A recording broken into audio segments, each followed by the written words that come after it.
जय गुरु जी। गुरु महाराज के दरबार में महाराज की संगत का स्वागत है। अब हम अपना सत्संग शुरू करते हैं। सत्संग बेसिकली सच का साथ, और सच गुरु महाराज से बड़ा कुछ है नहीं। तो जब गुरु महाराज के साथ में है, उनका गुणगान करते हैं, तो सत्संग होता है। इसके अलावा बाकी सारी चीजें अच्छी हैं, माहौल बनाने के लिए बहुत बढ़िया है, लेकिन सत्संग तो शेयरिंग ही है। इसलिए अब शेयरिंग शुरू करते हैं। मैं ये समझता हूँ कि गुरु महाराज के पास आदमी राजी खुशी आने को तैयार नहीं होता। ईश्वर से कब जुड़ते हैं? जब तकलीफ नहीं होती है। और जब तकलीफ होती है और जब उसका कोई इलाज नहीं बचता है, तब आप गुरु के पास आते हैं। हमारे साथ कुछ ऐसा ही हुआ था। मेरी बीच वाली बिटिया छोटेपन से अस्थमा और एक्जिमा दोनों से परेशान थी,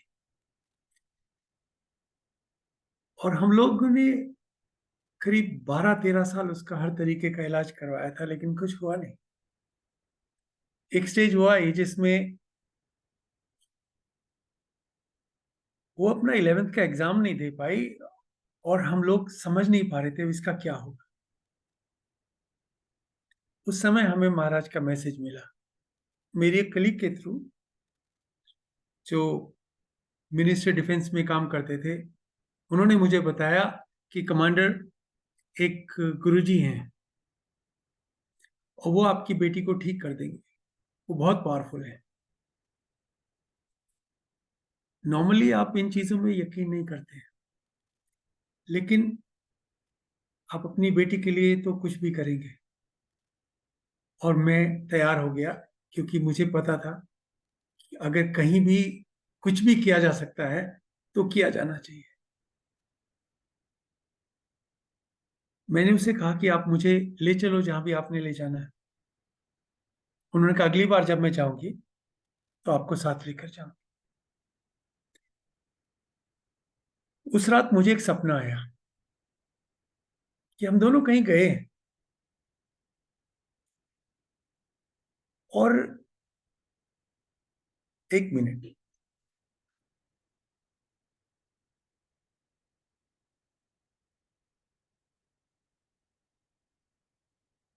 हम दोनों कहीं गए हैं, और जिस जगह गए हैं वहां पे दरवाजा खुलता है। वो अंदर चली जाती है, और मुझे फिजिकली रोक के गेट कीपर बोलते हैं, आप अकेले आना, आप किसी के साथ मत आना। आज सोचता हूं तो ये मेरी पहली लर्निंग थी, जो उस समय समझ में नहीं आई, कि गुरु महाराज के पास आप अकेले जाते हैं। दिखावे के लिए मीडियम कोई भी बन जाए, लेकिन आपके और गुरु के बीच में कोई इन्वॉल्व नहीं रहता। मैंने अगले दिन उनको फोन किया और कहा कि भाई जहां भी आप ले जाने वाले थे, मुझे अकेले जाना होगा। और फिर मैं अपनी आंटी के साथ एम्पायर स्टेट के सामने से निकलते हुए इशारा करके बोला, यहाँ एक गुरु है, वो मेरी बेटी को ठीक कर देंगे, बहुत पावरफुल हैं, लेकिन गुड़गांव शिफ्ट हो जाऊं तो जाता हूं।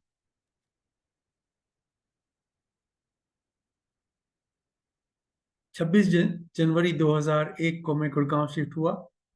18 फरवरी 2001 को मैं गुरु महाराज से मिलने के लिए शाम को घर से निकला। गेट पे पहुंचा तो उन्होंने बताया, आज महाशिवरात्रि है, गुरु जी बड़े मंदिर में मिलेंगे। बड़ा मंदिर कहाँ है? तो एक कार जा रही थी,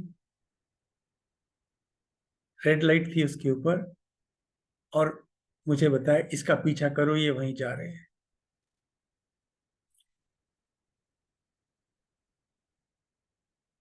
आप ये समझिए कि बड़े फंक्शन पे इतनी संगत थी कि हमारा पूरा फंक्शन,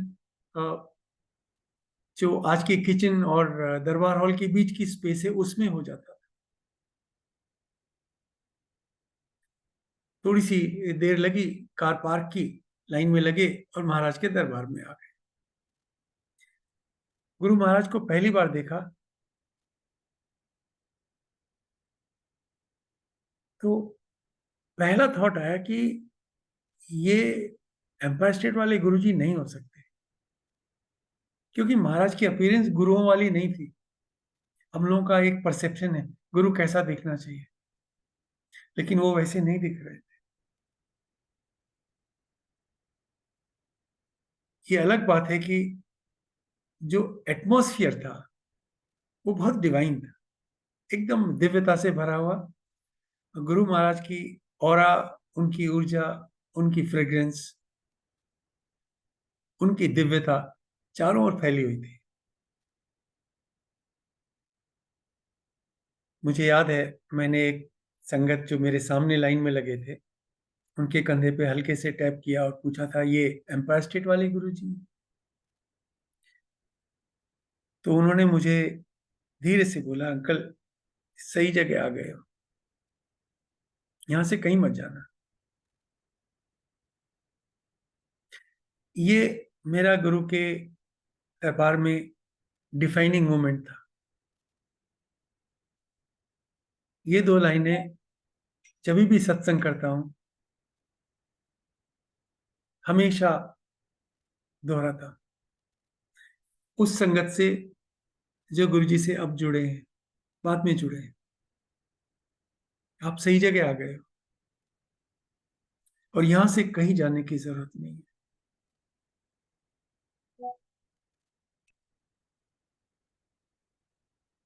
अगर यहां आपका कुछ नहीं हुआ ना, तो आपका कुछ नहीं हुआ। ये शिव भगवान का दरबार है जहां से कोई खाली हाथ नहीं जाता।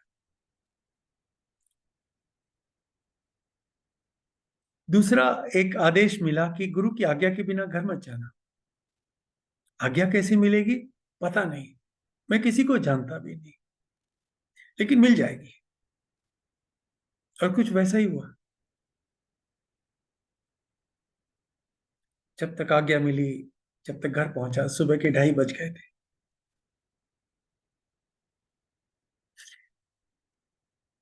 खास बात यह थी कि जिस दिन से मैंने एम्पायर स्टेट के सामने से निकलते हुए कहा था यहाँ एक गुरु है, वो मेरी बेटी को ठीक कर देंगे, से जब तक मैं दरबार में पहुंचा उसकी स्किन करीब करीब ठीक हो चुकी थी। करीब करीब से मतलब है कि निशान बचे थे, और अभी तो हमने गुरुजी से कुछ बोला भी नहीं था। सच बात यह है कि महाराज से कुछ बोलने की जरूरत ही नहीं पड़ी। और दूसरी बात यह कि उन्होंने माइंड सेट ऐसा बनाया कि कुछ मांगना ना पड़े। बस हर सैटरडे दरबार में आना जाना शुरू हो गया। रूटीन बड़ा सिंपल था। 7:30 दरबार खुलता, आप वहां जाते। अगर आप लकी हैं और टाइम से पहुंचे तो गुरु महाराज आपको किचन के बराबर की कैबिनेट पे बैठे मिलते, स्पोर्ट शूज, ट्राउजर्स और हाफ स्लीव की टी शर्ट। कभी महाराज एम्पायर स्टेट में अंदर ही थोड़ी वॉक कर लेते थे, कभी बाहर से वॉक करके आते। थोड़ा इनफॉर्मल एटमोसफियर रहता, आप वहीं गुरु जी के पास बैठ जाते और जो भी महाराज बात कर रहे हैं संगत से आप वो सुन सकते थे। ये अपने आप में एक बहुत डिवाइन एक्सपीरियंस था। दिमाग तो ब्लैंक, सोचने समझने की किसी तरह की योग्यता नहीं बचती थी। आप बस केवल महाराज की तरफ देखते रहते और सुनते रहते। थोड़ी देर के बाद में महाराज तैयार होने जाते, अपनी डिवाइन रोब में आते वापस और आसन पे बैठते। हम लोग मत्था टेकते और जहां जहां जिसको जगह मिलती वहां बैठ जाते। चाहे प्रसाद सर हो, उसके बाद में हलवा प्रसाद का नंबर। हलवा प्रसाद और चाय प्रसाद के बाद जब महाराज हुक्म दें तो आपको लंगर मिलता, आप लंगर लेते, और गुरु महाराज की जब आज्ञा होती आप चले जाते। आगे बढ़ने से पहले एक बात मैं बताऊं कि गुरु महाराज का साथ एक एडिक्शन की तरह का हो गया था। अब वहां से घर जाना नहीं चाहते थे कभी भी। इसलिए एक तरीके से कहूं तो आपको वहां से फोर्स किया जाता। दिल्ली वाले घर चलो, गुड़गांव वाले जाओ, नोएडा वाले चले जाओ, या नाम से फलाने चले जाओ। तो जब तक आपका नाम ना बुलाया जाए आप मानते ही नहीं थे कि ये जाने के लिए जिसे कहा जा रहा है उसमें मैं भी शामिल हूँ। एक दो बार ऐसा हुआ कि जब गुड़गांव वालों का जाने का नंबर आया तो मैं बाहर जाके और थोड़ी स्मार्टनेस दिखा के वापस आने की कोशिश भी करता। और वो इस तरह से कि जैसे आप किचन की तरफ से अगर घुस के आ जाएं तो महाराज के दरबार जहाँ आसन है और आप जहाँ खड़े उसके बीच में एक छोटा सा पिलर होता था। तो आप उस पिलर्स की शेडो में अगर खड़े हो जाएं तो आपको लगेगा गुरु जी को आप दिख नहीं रहे हैं, तो आप यहाँ चुपके से बैठ सकते हैं। ये काम मैंने दो बार किया, और दोनों बार हुआ ऐसा कि मैंने अपने घुटने ही मोड़े थे कि महाराज की वहीं से आवाज आई, कमांडर घर जाओ। आप हमेशा पकड़े जाते, क्योंकि गुरु को सब पता है, आदेश हो गया तो हो गया। और फिर हम ऐसे गायब होते जैसे हमने ना कुछ सुना ना किसी ने कुछ कहा। और ये एक बड़ा प्यारा सा एक संबंध बन गया कि आपका महाराज के पास आना, उस दिव्य आभा को, ऑरा को एब्जॉर्ब करना, लंगर लेना, और गुरु महाराज की ब्लेसिंग्स के साथ में अपने घर को जाना। और ये काम केवल मैंने शुरू किया था, मेरी आंटी अभी उसमें शामिल नहीं थी, क्योंकि उन्हें नहीं लगता था कि मैं कोई ढंग का काम कर रहा हूं। और ये बात सच है, घर की महिला ये जानना चाहती है आदमी जहां जा रहा है ये उसे कहाँ ले जा रहे हैं। ऐसा तो नहीं कि ये बीवी बच्चों को छोड़ के, काम धंधा छोड़ के बोलेगा मैं अब गुरु के पास जा रहा हूँ और मैं वहीं रहूंगा। और उन्होंने मुझे बाद में बताया कि वो काफी डरी रहती थी कि मैं जब वापस आता कि किसी न किसी दिन मैं आऊंगा कि मैं अपना सामान लेने आया हूँ और अब मैं गुरु के पास ही रहूंगा। तो मैं समझ सकता था, इसलिए उसने मुझे एनकरेज नहीं किया, लेकिन कुछ बोला भी नहीं। मैं अकेला जाता रहा। महाराज ने मुझसे कभी बात नहीं की। मैं दूर बैठता था और मैं देखता था सारी संगत गुरु से किसी न किसी रूप में कम्युनिकेट करते थे। कोई चरण दबा रहे हैं, किसी गुरु जी कुछ पूछ रहे हैं, किसी को कुछ बता रहे हैं, किसी के बारे में याद कर रहे हैं, जो हैं वो, जो नहीं है वो भी कुशल पूछ रहे हैं,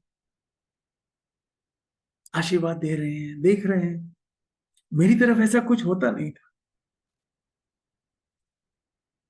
तो समय के साथ मुझे एक फील आई कि शायद मैं डिजर्व नहीं करता इधर रहना। ये लोग जो यहाँ हैं, जो गुरु की सेवा में हैं, ये अलग लेवल के हैं, और मैं शायद उस लायक नहीं। इसलिए मैं कभी कुछ भी गड़बड़ नहीं करता था। ऐसा नहीं होना चाहिए कि मेरी कोई गलती पकड़ी जाए और मुझे यहां से बाहर कर दिया जाए।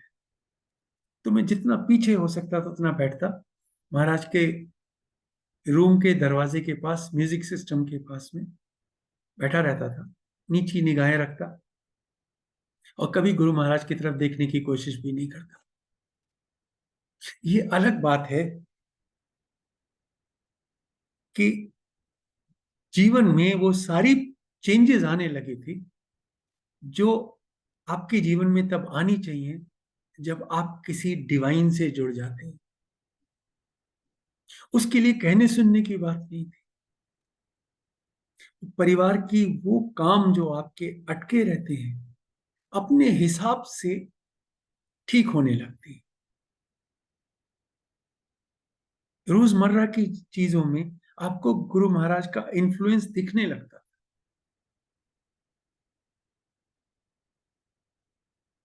पर बात नहीं हुई और मुझे लगता था गुरु महाराज मुझे पसंद नहीं करते हैं। 7-8 महीने बीत गए थे जब मैं सब लाइन में लग के हलवा प्रसाद लेने के लिए महाराज के सामने घुटनों के बल झुका, सिर नीचे हाथ सामने, तो उस दिन हाथ में हलवा प्रसाद आया नहीं।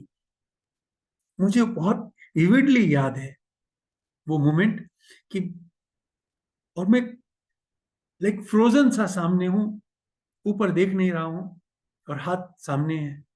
और 5-10 सेकंड भी बहुत लगते हैं because use to be a very fraction of a second kind of affair. हिम्मत करके ऊपर देखा तो गुरु जी मुझे देख रहे थे, हाथ में हलवा। और जैसे ही मैंने ऊपर देखा, महाराज मुस्कुराए और पूछा, क्या नाम है तेरा?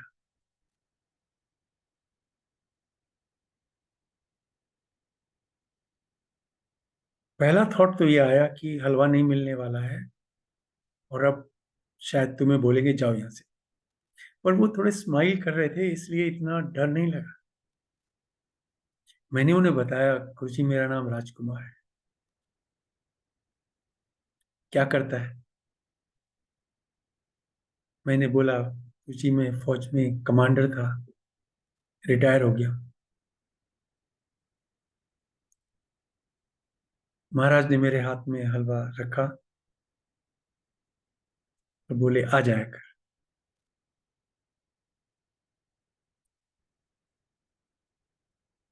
The magnitude of that blessing took a while to sink in.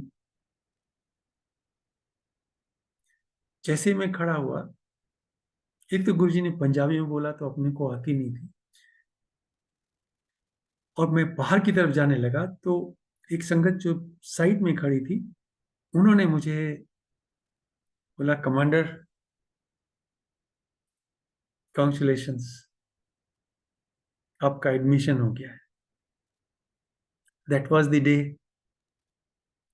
I became my गुरु संगत। और उस दिन मैं बहुत लाइट सा होके घर पहुंचा। मैं गुरु की संगत हूं, मुझे गुरु जी ने परमिशन दे दी है, मैं आ सकता हूं, अपने आप से बोला है। तो मैं घर गया उस दिन। मैंने बहुत दिनों के बाद पहली बार गुरु महाराज के बारे में अपनी आंटी को बताने की कोशिश की। She was impressed. तो सब लोग कहा करते थे, गुरु जी कहा करते थे सबको कि अगर आंटी अकेली आए तो बोलती अंकल को साथ लेके आना, अंकल अकेले आए तो बोले आंटी को साथ लेके आना। ही लव द आइडिया कि हस्बैंड वाइफ को इकट्ठे ब्लेसिंग मिलनी चाहिए। ये ये एक बहुत एसेंशियल एस्पेक्ट। गुरु महाराज को आपको कपल के रूप में अपने सामने देखना ज्यादा अच्छा लगता है। बहुत सारी फैमिली वैल्यूज गुरु महाराज के चरणों में बैठ के आई, उनको लाइफ में इंप्लीमेंट किया तो जिंदगी स्वर्ग बन गई। और ये वो एस्पेक्ट था जो गुरु जी चाहते थे कि हम सीखें। लेकिन मैं सोचता था ये आएगी नहीं, और मैंने इसके सामने मुंह खोला और आंटी ने मेरा पत्ता काट देना कि तू भी कहीं नहीं जा रहा, बहुत हो गया। मैं क्या बोलता? तो मैं टोटल ना जाने से तो मैं अकेला ही चला जाऊं, वही काफी अच्छा था। और मैंने सोचा महाराज डिसाइड करेंगे ये कब आएगी। लेकिन यकीन मानिए, गुरु महाराज से कभी कुछ बोला नहीं, हिम्मत ही नहीं हुई, जबान नहीं खुलती थी, गला चोक हो जाता। लेकिन सही चल रहा था, लाइफ एकदम से सेट हो गई थी। सैटरडे को जैसे अपनी बैटरी चार्ज की, अगले सैटरडे तक के लिए आप charge, and then you come back again. So life became Saturday to Saturday.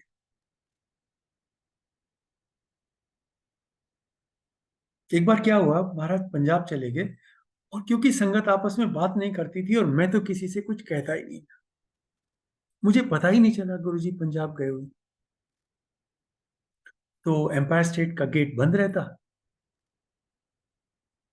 मैं वहां मत्था टेकता चला था। कई सैटरडे ऐसे चले गए। मुझे सपना आया, महाराज मुझे कह रहे तू अभी वहां मत जा, 14 अप्रैल को आना, ये 2002 की बात है, मैं वहीं मिलूंगा। मैं सुबह उठा तो बहुत एक्साइटेड था। महाराज का सपना पहली बार आया था। मैंने सोचा आंटी को बताता हूँ, इम्प्रेस हो जाएगी। मैंने उसे बताया मुझे गुरुजी का सपना आया और उन्होंने मुझे ऐसा ऐसा बोला। ये कुछ बोली नहीं, मुझे मुझे देखती रही बस। उसके बाद मैं 14 अप्रैल को गया और मुझे पता चला 13 को गुरुजी पंजाब से वापस आए थे।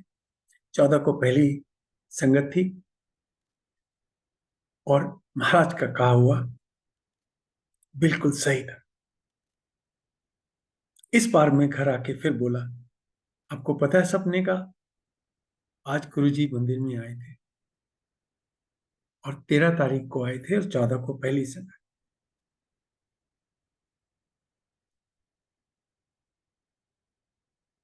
मुझे लगा पहली बार आंटी थोड़ी इंप्रेस हुई, कुछ तो है।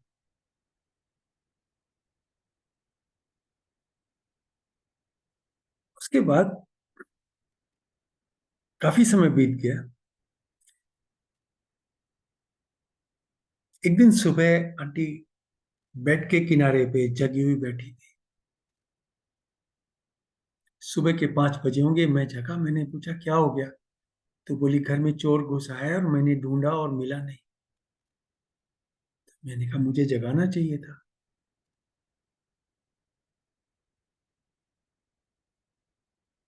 अपनी आंटी स्पेशल है।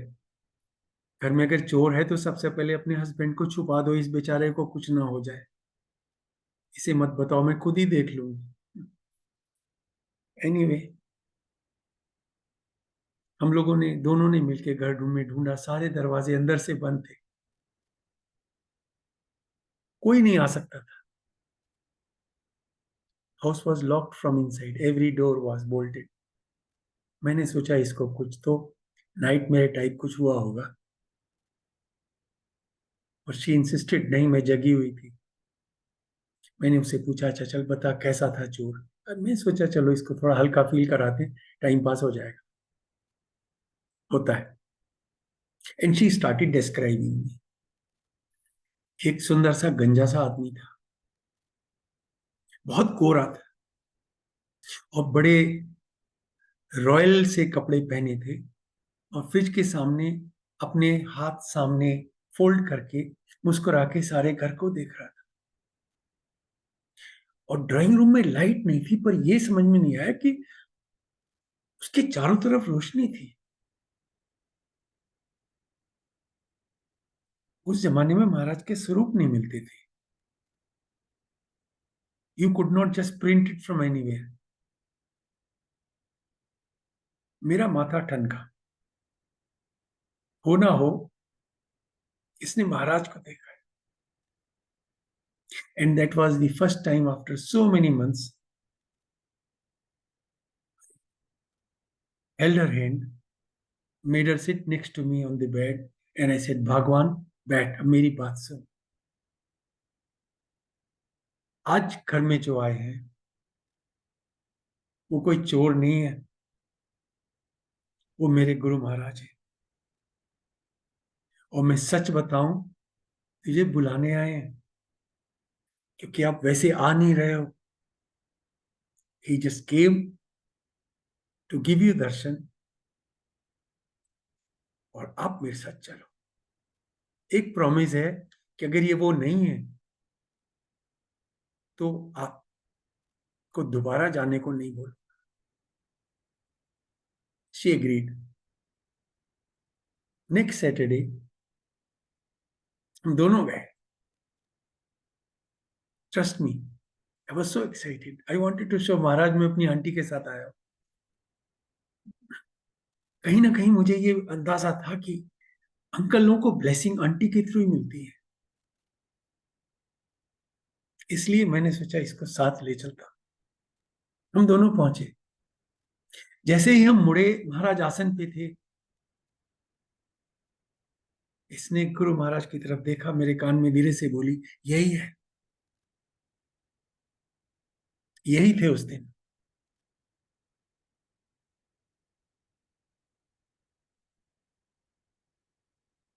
मैं कुछ बोला नहीं, मुझे तो अंदाजा था कि हमारे यहाँ गुरु महाराज आए थे। मत्था टेका। जैसे मैं पीछे जाके बैठने को तैयार हुआ, आंटी कहती, मैं यहीं, हम यहीं क्यों नहीं बैठते सामने? अब महाराज 2-3 मीटर दूर, मैं क्या बोलता उससे? मैंने धीरे से कहा, अपन लोग के लिए पीछे की जगह ही ठीक है। जो लोग यहाँ बैठते हैं वो अलग तरफ के भक्त होते हैं, वो डिवोटीज होते हैं, अपन लोग ऐसे ही हैं, चल पीछे बैठेंगे। तो आंटी बोली, नहीं मैं तो आगे बैठू। या तो आ नहीं रही थी या पीछे नहीं बैठ रही। ठीक है, मैंने धीरे से ही बोला, ठीक है आप यहाँ बैठो, मैं पीछे जाके बैठता हूँ। आंटी सामने बैठी, मैं पीछे बैठा। बाद में मुझे पता चला आंटी ने गुरु महाराज को कई बार देखने की कोशिश की, आई कांटेक्ट बनाने की कोशिश की। कौन करता है? लेकिन अब आंटी जाने। हर बार जब वो उन्हें देखे, गुरु उनकी तरफ देखें, गर्दन मोड़े देखें और फिर सामने देखने लगे। This happened a few times. उसके बाद यकीन मानिए पूरे हफ्ते आंटी सोई नहीं। Those eyes would just show up at night. Next Saturday we both went again. And aunty ने माथा टेका, कहती है पीछे ही बैठेगी। I remember that moment. उसके बाद में कभी हम दोनों ने सामने आगे बैठने की कोशिश नहीं की, एक्सेप्ट जब महाराज ने हमें खुद अपने पास बैठा लिया। एक दो बार हुआ ऐसे, जब हम मत्था टेक के खड़े हुए और पीछे मुड़ने की कोशिश की, महाराज ने कहा इथे ही बैठ जा, और जगह नहीं भी थी तो जगह करवा के बैठा लिया। He knows. एक छोटी सी एनेक्डोट और है before I move forward. Aunty ने बाल कटवाए, बहुत छोटे हो गए तो किसी ने उसको पहचाना नहीं, तो मेरे कान में बोलती है, गुरुजी भी नहीं पहचानेंगे तो आगे बैठूंगी। This was going to happen for the second time after so many months.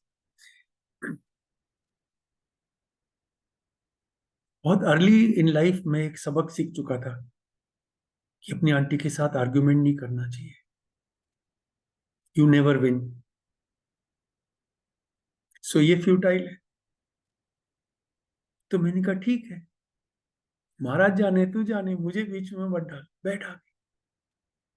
अब ये बाल कटवा के गुरु महाराज के सामने ऐसे बैठी 2 मीटर दूर, और उसके ख्याल ऐसा कोई गुरुजी पहचानेंगे नहीं, ये वो नहीं है जो देखने की कोशिश कर रही थी, इसके तो बाल कटे हुए। मैं अपना पीछा जाके बैठ गया।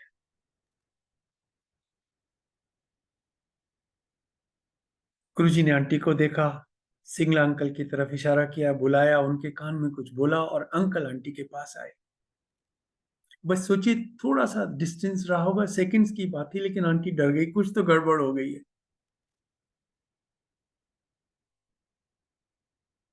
और अंकल ने कहा, आंटी कॉन्ग्रेचुलेशंस, आपका तो डायरेक्ट कॉलेज में एडमिशन हो गया। और आंटी ने उनकी तरफ जैसे क्वेश्चन मार्क की तरह से देखा, क्या हो गया? बोले गुरुजी ने बोला है ये जो बॉब कट में बैठी से बता दे, ये कमांडर आंटी है, मैं जानता हूँ। वो एक पहला रियलाइजेशन था इस बात का कि हमारे दिमाग में जो चलता है वो महाराज जानते हैं। न केवल वो जानते हैं जो आप उन्हें बोलते हो, वो भी जानते हैं जो आप उन्हें सोचते हो। ये रियलाइजेशन थोड़ा स्केरी था, that he knows everything. But ज्यादा देर नहीं लगी इस यूज टू होने में, कि महाराज अगर आपको वो अच्छा नहीं लगता जो हम सोचते हैं, तो आपके लिए इतनी बड़ी बात नहीं है, आप वैसे बना दीजिए कि वो सोचें जो आप चाहते जब कंट्रोल ही आपका हो गया तो भाई क्या हमारा सोचना और क्या हमारा करना। This was very reassuring thought. जब हम खुद गुरु महाराज के हैं तो न केवल हम, ये शरीर महाराज का है, ये आत्मा महाराज की है। हमारा हर एक एक्शन, हमारा हर एक विचार, everything that we do, we don't know. Everything that we think and we avoid belongs to him. Without Maharaj, we are nobody. और जब हम कुछ है ही नहीं तो क्या अच्छा क्या बुरा, क्या अपना क्या पराया, जो है महाराज का है, संभालो, हम तो आ गए। And that is how that calmness started to arrive. It took time, but slowly slowly वो सब कुछ खत्म हो गया। एक तरीके से अपनी खुद की इंडिपेंडेंट आइडेंटिटी नहीं बची, है ही नहीं।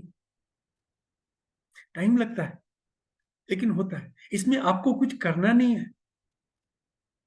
भाई देव, मुझसे संगत को गलत फहमी है कि कमांडर अंकल अच्छे से सत्संग कर लेते हैं तो ये ज्ञानी भी हैं। ऐसा कुछ नहीं। तो मुझसे पूछेंगे अंकल सरेंडर कैसे होता है। मैंने एक आंटी से बोला, आंटी जिस दिन मुझे पता चल जाएगा बताऊंगा, मैं खुद अपने चक्कर में पड़ा हुआ हूं, आपको क्या बताऊंगा। तो लेकिन ऐसा ही कुछ होता होगा और सबका अपना अपना होगा, क्योंकि इसीलिए तो महाराज ने कहा ना मेरे साथ डायरेक्ट कनेक्शन जोड़ो, क्योंकि जो एक के लिए एप्लीकेबल है दूसरे के लिए ना हो, इसलिए पूछने से कोई भला नहीं होने वाला है। ऐसे कहते हैं ना कि आपसे अगर आप मुझसे पूछें कि अंकल लड्डू का कैसा स्वाद होता है, बेसन के लड्डू का, क्या बताऊंगा, खाना पड़ेगा। कितना भी ज्ञान बांटने से आपको स्वाद नहीं आने वाला है मुंह में। आपको तो ये भी नहीं बता सकता कि बेसन के और बूंदी के लड्डू के स्वाद में क्या फर्क होगा। यही बात है, गुरु से जुड़ने की जो फीलिंग है ना, वो बता ही नहीं जा सकती। सत्संग से ये एश्योरेंस हो सकती है, अगर इसको स्वाद आया है तो मुझे भी आएगा महाराज, मैं भी लाइन में हूं। गुरु से डायरेक्ट जुड़ना जरूरी है। आगे सत्संग कंटिन्यू करने से पहले मैं ये बात बहुत स्ट्रांगली एम्फेसाइज करना चाहता हूं, आपको कोई गुरु से जोड़ नहीं सकता। कितना भी ज्ञानी हो, कितना भी भगत हो, कितना गुरु महाराज से जुड़ा हो, वो नहीं जोड़ सकता। और आप अगर किसी दूसरे से जुड़ गए तो ऐसा हो गया कि आपको, जैसे मान लीजिए ट्रेन है, आप अगर किसी बोगी के पीछे जुड़ गए तो वो बोगी जहां जुड़ेगी आपको वहीं जाना पड़ेगा। उसने अगर गलत इंजन पकड़ लिया तो आपकी वाट लग गई। आप खुद इंजन से जुड़ो, क्योंकि आप बोगी से पूछोगे इंजन कैसा दिखता है, वो अपने से अगली वाली बोगी से पूछेगा, और 4-5 बोगी के बाद में तो किसी को दिखेगा ही नहीं कि कौन कहां पे है। You will just see A train of bogies, उलझ के रह जाओ। सुनो सबकी, इज्जत सबकी करो। संगत है, गुरु महाराज की संगत है, रिस्पेक्टेड है, मगर गुरु तो गुरु, जुड़ना महाराज से है और किसी से नहीं। कितना कितना भी सूरमा हो, वो अपने लिए है जो है, और आप अपने लिए हो जो है। हम इकट्ठे दिखते हैं और हमारी यात्रा यूनिक है, अपनी है। गुरु महाराज से डायरेक्ट जुड़े। इससे मुझे एक सत्संग याद आया। मेरे एक कलीग थे, फ्रेंड थे, 20 साल के मित्र। उनका प्रमोशन नहीं हो रहा था, मिनिस्ट्री ऑफ फाइनेंस में थे। और मुझसे बोले कि राजकुमार, किसी को जानता है यार, मेरा खुद का मिनिस्टर मेरी फाइल पे बैठा है। तो मैंने कहा जानता तो हूं, मेरे साथ चल। ही कुडंट बिलीव, मैं उसे महाराज के पास ले आया। मैंने कहा यहाँ मत्था टेक ले, सारी फाइलें क्लियर हो जाती हैं। एक बात बताओ, हमारी महाराज सुने ना सुने, अगर किसी को लेके गए ना तो इज्जत रख लेते थे फिर। सो मैंने महाराज को बताने की कोशिश की कि ये कौन है। सो अब सोचो, he did not let me complete my sentence. तो उसका वकील है, नहीं महाराज, पीछे बैठ जा। और फिर उसके साथ डायरेक्ट गुरुजी ने बात की। 15 दिन में उसका प्रमोशन हो गया। महाराज ने उसको बोला कि 31 दिसंबर को बड़े मंदिर में आना। रिक्वेस्ट करने के 15 दिन के अंदर सारा काम हो गया, मगर वो महाराज के पास आई नहीं। He had reasons not to come, just like you have reasons to come. काम हो गया, जुड़ाव नहीं। दोनों चीजें बड़ी अलग अलग हैं। इसलिए गुरु के पास जाने से काम हो जाए और आप गुरु से जुड़ जाए में थोड़ा फर्क है। ये भाई साहब नहीं आए और कभी नहीं आए उसके, और मैं समझ गया।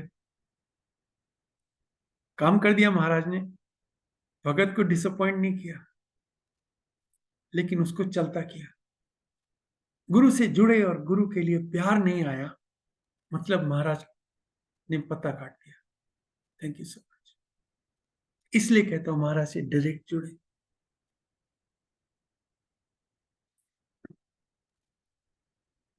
गुरु महाराज से जब हम ट्रेवल करते थे तो आशीर्वाद लेते, हमेशा आज्ञा लेके जाते। ये एक रूटीन था और बहुत बढ़िया रूटीन, बिकॉज एक गुरु महाराज से बोलने की एक एक्सक्यूज हो जाती थी। अदरवाइज तो मत्था टेका, नीचे सिर किया, बाहर। और सडनली आपको गुरु से कुछ कहने के जैसे, ये एक ऑथराइज्ड कम्युनिकेशन है जो आप कर सकते हैं, ये अप्रूव्ड है, आपको डरने की जरूरत नहीं है। तो going outside the country for travel would bring its own pleasure of having this ability to communicate, courage to communicate with Maharaj. So, and Guruji खुश होते। He loved his sangat, having a good time, a good life, happy life. वैसे ही जैसे आपके बच्चे जब आपके पास आ कहते, पापा मैं ये, पापा मैं वो, मैं पास हो गए, मेरे इतने नंबर आए, एंड सो ऑन, ये जस्ट थ्रिल, मेरे बच्चे कितना अच्छा कर रहे हैं। महाराज हमारे माई बाप हैं, माँ हैं, पिताजी हैं, घर के बड़े हैं, भगवान है लेकिन हमारे अपने बड़े हैं। ऐसे मौके पे जब मैं जा रहा था तो यूएस जा रहा था, गुरु महाराज से आज्ञा ली, महाराज आपके आशीर्वाद से अमेरिका जा रहा हूं, आज्ञा दें प्लीज। आंटी पीछे खड़ी थी।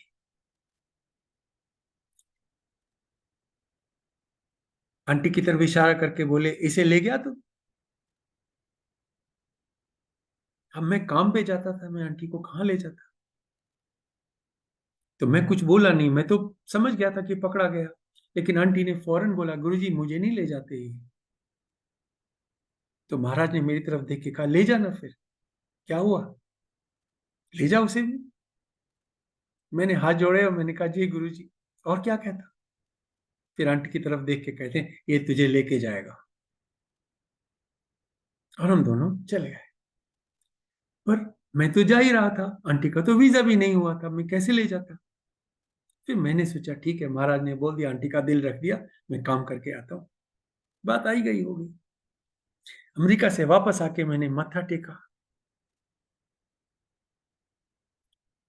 और कुछ नहीं। आंटी को पूछते हैं, तुझे ले गया था? आंटी ने बोला, नहीं गुरुजी। मुझे देख के बोले, and this time in a very stern voice, ले जाना फिर, क्यों यार, लेके जा। मैं डर गया, गलती हो गई, चोरी पकड़ी गई। मैंने बोला जी महाराज लेके जाऊंगा, इस बार लेके जाऊंगा। And then Guruji turn to aunty ji, ये इस बार तुझे लेकर जाएगा।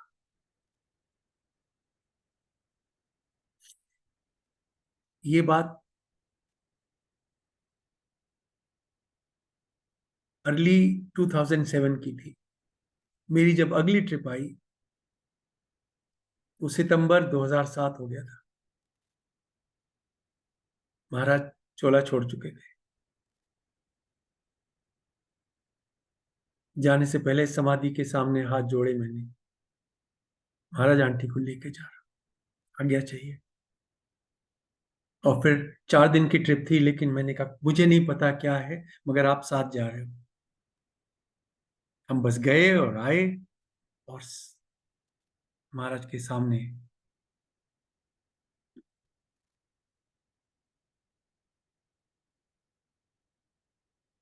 बेसिकली यही बोला कि महाराज आदेश का पालन हुआ। आंटी को अमेरिका लेके गया था। I could sense Maharaj was happy.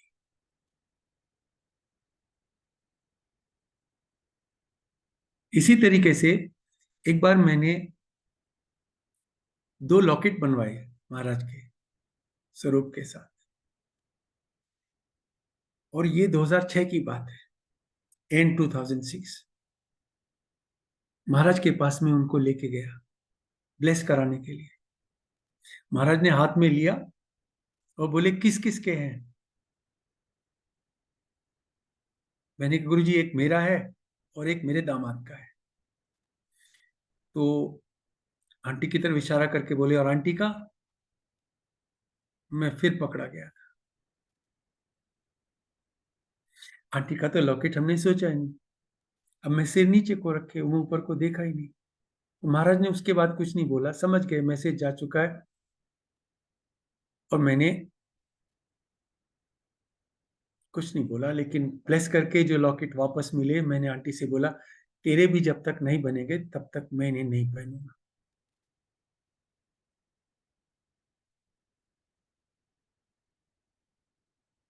4 और बने, 3 बेटियों के, एक आंटी का। और फिर वो अप्रैल 2007 में महाराज के पास ब्लेस कराने के लिए ले गया। और मैंने महाराज से कहा महाराज ये आंटी के हैं, बेटियों के और आंटी के। ही स्माइल्ड। महाराज कुछ भूलते नहीं, ब्लेस करके वापस दे दिया। हम सबने इकट्ठे पहने, आज तक पहनते हैं।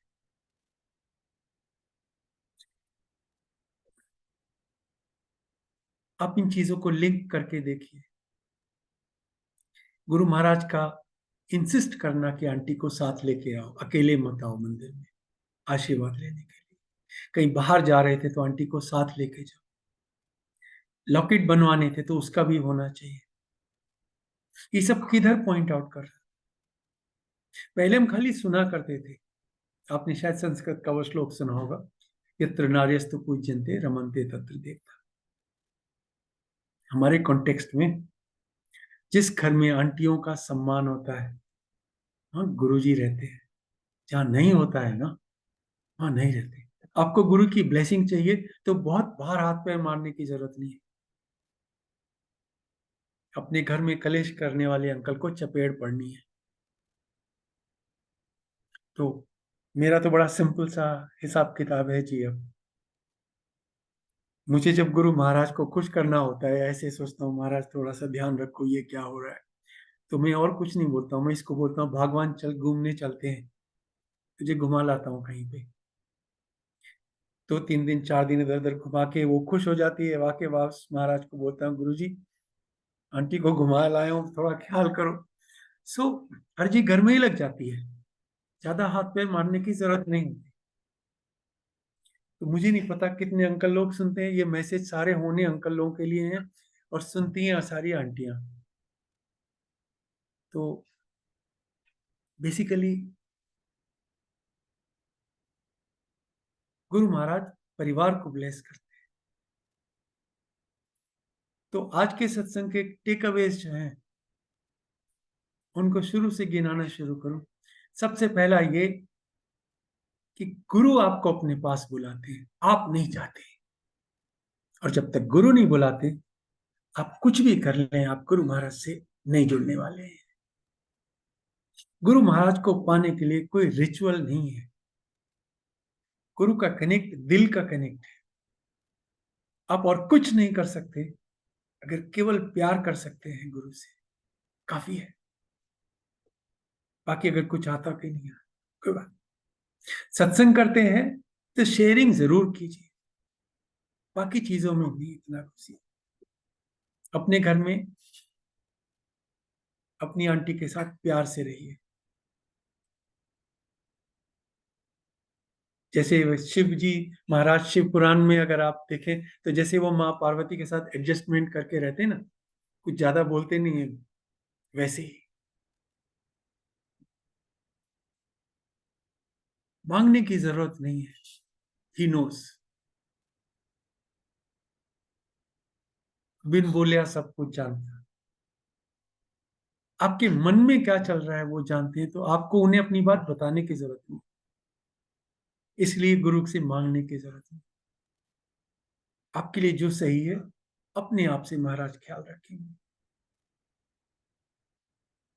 गुरु महाराज से जुड़िए, ना संगत से, ना मेमोरेबलिया या चीजों से या रिचुअल से, बल्कि मैं तो यहाँ कहूंगा गुरु के और आपके बीच में तो आपको खुद भी नहीं होना चाहिए, औरों की तो बात बहुत दूर की है। और ऐसे एटमॉस्फेयर में जिसमें आपके और महाराज के अलावा कोई नहीं है, इससे बढ़िया कनेक्शन का कोई दूसरा तरीका नहीं है। I'll just conclude with that little song from 1942 love story, and that is how that connect is. वो पिक्चर में किस लिए गाया वो जाने, लेकिन मुझे उससे क्या मैसेज मिला वो मैं आपको सुनाता हूँ। Song goes like this. कुछ ना कहो, कुछ भी ना कहो, क्या कहना है, क्या सुनना है, तुमको पता है, मुझको पता है, समय का ये पल थम सा गया है, और इस पल में कोई नहीं है, बस एक मैं हूं, बस एक तुम। महाराज के साथ जुड़े रहें, महाराज से प्यार करें, महाराज की कृपा हम सब पे हमेशा बनी रहे, इस प्रार्थना के साथ में। जय गुरु जी। संगत जी, thank you for staying with me. जय गुरु जी।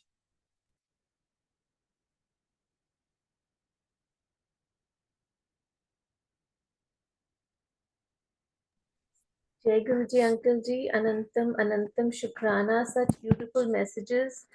और द फिनाले वाज ग्रेट। आपने जो प्यारा सा सॉन्ग हमें गुनगुनाया उसके लिए भी बहुत बहुत शुक्राना।